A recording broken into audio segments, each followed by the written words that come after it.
Euro football Spain ও ইংল্যান্ডের শ্বাসরুদ্ধকর final দিয়ে রবিবার রাতে শেষ হয়েছে ইউরো 2024 চ্যাম্পিয়নশিপ।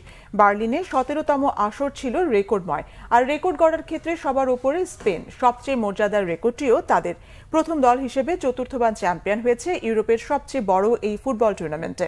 শহীদ খানের ডেস্ক রিপোর্ট। 1960 সালে যাত্রা করা এই মহাদেশীয় টুর্নামেন্টের দ্বিতীয় আসরেই চ্যাম্পিয়ন হয়েছিল স্পেন। এরপর লম্বা বিরতি দিয়ে 2008 ও 2012 সালে ইউরো জিতে জার্মানির সমান 3বার চ্যাম্পিয়ন হওয়ার কৃতিত্ব দেখায় স্প্যানিশরা। এবার চতুর্থবার চ্যাম্পিয়ন হয়ে তারা ছাড়িয়ে যায় সবাইকে। সবচেয়ে বেশি চ্যাম্পিয়ন হওয়া একমাত্র দল এখন স্পেন। স্পেন প্রথম দল হিসেবে দ্বিতীয়বার ইউরোপ সেরার ট্রফি জিতল, গ্রুপ ও নকআউট পর্বের সব ম্যাচ জিতে। এর আগে 2008 সালে এই কৃতিত্ব দেখিয়েছিল তারা। সব ম্যাচ জিতে চ্যাম্পিয়ন হওয়া অন্য দুই দেশ ফ্রান্স ও ইতালি। ফ্রান্স 1984 সালে, ইতালি 2020 আসরে এই কৃতিত্ব দেখায়। ইউরো চ্যাম্পিয়নশিপে স্পেন একমাত্র দল যারা টানা 7 ম্যাচ জিতেছে কোনো পেনাল্টি ছাড়া।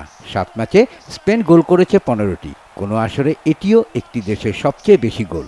আগের 14 গোলের রেকর্ড ছিল ফ্রান্সের 1984 সালে। স্পেনের 15 গোল করেছেন 10 খেলোয়াড়, এটাও একটা রেকর্ড।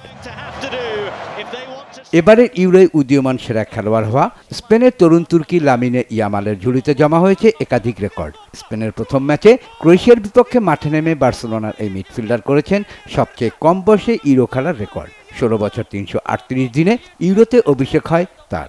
আগের আসরে পোল্যান্ডের ক্যাসপার কজলস্কি 17 বছর 246 দিনে খেলে রেকর্ডটি করেছিলেন।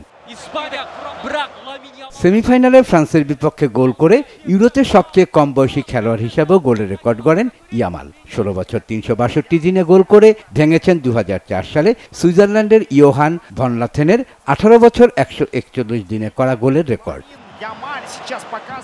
শহীদ খান, বাংলা ভিশন স্পোর্টস ডেস্ক।